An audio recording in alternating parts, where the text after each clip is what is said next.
अरे बाळा, मंदिरात येतोस आणि मला सारखं एक प्रश्न विचारतोस की महाराज, इतक्या सेवा करायला लागलोय, मनापासून सगळं करतोय, तरी त्रास व्हायलाय हो. वेदना होत आहेत महाराज, सगळेजण फसवतायत, सगळीकडून मी त्रासानी यातनानी गांजलोय. बाळा लक्षात ठेव, माझ्याकडे आत्ता आलास, पण गेले कित्येक वर्ष अनेक षड्रिपूंनी, वाईट गोष्टींनी तुझा शर्ट, तुझी चादर, तुझे कपडे या मलानं भरलेले आहेत. आता तो माझ्याकडून सगळा मळ धुवायचं चाललंय.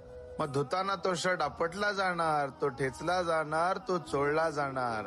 दरम्यान तो मळ निघण्यासाठी सगळे प्रयत्न केले जाणार आणि म्हणून तुला त्रास होतोय. काळजी करू नकोस, निश्चिंत राहा. स्वामी नावाचं हे महावादळ तुझ्या माग आहे. मी अविरत अखंड तुझ्या माग उभारून तुझ्या सगळ्या गोष्टींवर लक्ष ठेवेन. भिवू नकोस, मी तुझ्या पाठीशी आहे.